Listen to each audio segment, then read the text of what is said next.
नमस्कार बच्चों, मैं डॉक्टर प्रियंका शर्मा राजकीय महाविद्यालय लक्ष्मणगढ़ अलवर से बीए पार्ट 2 की गृह विज्ञान की सभी छात्राएं। हम इस समय पढ़ रहे हैं पेपर 1 का भाषा विकास चैप्टर। आज हम पढ़ेंगे भाषा व संबंधित चरों के बारे में पढ़ेंगे। विभिन्न मनोवैज्ञानिकों ने भाषा विकास के संबंध में कुछ रिलेटेड वेरिएबल्स का अध्ययन किया है और उन्होंने ये निष्कर्ष निकाला है कि भाषा विकास का सामान्य आर्थिक स्तर, परिवार का आकार, श्रवण व दृश्य सामग्री, बुद्धि, लिंग आदि से गहरा संबंध होता है। सबसे पहला जो इसका कारक होता है वो है सामाजिक आर्थिक स्तर। मनोवैज्ञानिकों ने अपने अध्ययन में पाया है कि भाषा विकास का आर्थिक व सामाजिक स्तर का गहरा प्रभाव पड़ता है। जो बच्चे उच्च सामाजिक आर्थिक स्तर में पाले पोसे जाते हैं उनका शब्द भंडार बड़ा और विस्तृत होता है। वे बड़े ही सुंदर, आकर्षक ढंग से अपने वाक्यों का निर्माण करते हैं। इसके विपरीत निम्न सामाजिक आर्थिक स्तर के बालकों का शब्द भंडार कम होता है। वे छोटे छोटे वाक्य ही बोल पाते हैं। उच्च सामाजिक आर्थिक स्तर के बालकों को पूर्ण सुख सुविधाओं के साथ पाला जाता है। उन्हें अच्छे स्कूल में भेजा जाता है, इसलिए उन्हें सीखने के भी पर्याप्त अवसर मिलते हैं। उनका संपर्क शिक्षित लोगों के साथ अधिक होता है। इसके कारण वे सभ्य और पढ़े लिखे समाज के साथ अधिक जुड़े हुए रहते हैं, जिससे कि उनकी भाषा का विकास भी अधिक अच्छा होता है। परिवार का आकार। संयुक्त परिवार के बालक जल्दी बोलना सीखते हैं क्योंकि उनका संबंध परिवार के किसी न किसी सदस्य से रहता है, इसलिए वो जल्दी ही सभी शब्दों का उच्चारण करना सीख जाते हैं।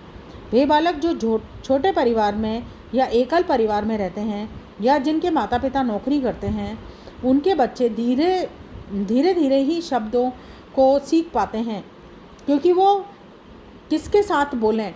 घर में अगर कोई व्यक्ति रहेगा ही नहीं तो किसके साथ बोलेंगे, तो इसलिए उनकी भाषा का विकास धीरे होता है। रेडियो और टेलीविज़न से भी बालकों की भाषा का विकास होता है। रेडियो की आवाज़ सुन करके, टेलीविज़न को देख करके भी भाषा विकास शीघ्रता से होता है। जिन बालकों की बुद्धि सामान्य बालकों की अपेक्षा अधिक तेज़ होती है, उनकी भाषा विकास जल्दी होता है। वे साफ और स्पष्ट बोलते हैं। कुशाग्र बुद्धि वाले बालक जो हैं वो जल्दी ही पूर्ण वाक्य बनाना सीख लेते हैं। लिंग। ऐसा माना जाता है कि लड़कों की तुलना में जो लड़कियां हैं वो जल्दी ही भाषा सीखती हैं, उनका भाषा विकास जल्दी होता है। लड़कों की तुलना में वो ज़्यादा मधुर वाक्य और ज़्यादा अच्छे शुद्ध वाक्य बनाना सीख जाती हैं। बालकों की भाषा सामग्री की विशेषताएं। बालकों की भाषा सामग्री की सबसे पहली विशेषता होती है आत्म केंद्रित भाषा। प्रारंभ में बच्चा स्वयं प्रेमी होता है। वो केवल अपनी चीज़ों के बारे में ही बात करता है, अपने खिलौनों की, अपनी किताबों के बारे में, अपनी माँ के बारे में, अपने कुत्ते के बारे में, बिल्ली के बारे में, इसी बारे में ही बातचीत करता है। प्रश्नों की अधिकता। बालक जिज्ञासु प्रवृत्ति के होते हैं।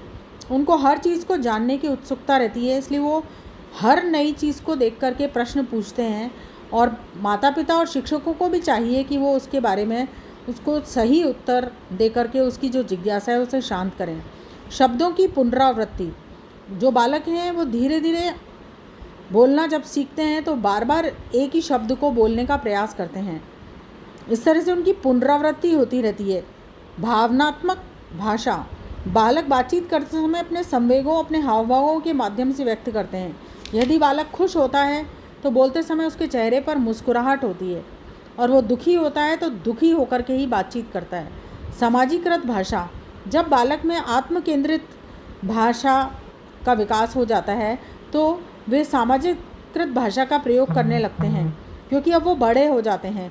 वो दूसरे लोगों से संबंध स्थापित करना चाहते हैं और इसी उद्देश्य से अपनी बातों और विचारों का आदान प्रदान करते हैं। अब वे स्वयं से हटकर अन्य विषयों पर भी बातचीत करने लगते हैं। वो विद्यालय के साथ ही रेडियो और अपने पालतू जानवर के बारे में, किसी भ्रमण स्थल के बारे में वो बड़ों की बातें बड़ी ध्यान से सुनते हैं और उसके बाद वो अपने साथियों के साथ में उन बातों को के बारे में चर्चा करते हैं। इस तरह से बच्चों के अंदर धीरे धीरे भाषा का विकास जो है तेज़ी से अधिक होने लगता है और परिपक्व अवस्था आते आते वो है उनकी भाषा का विकास पूर्ण हो जाता है। धन्यवाद।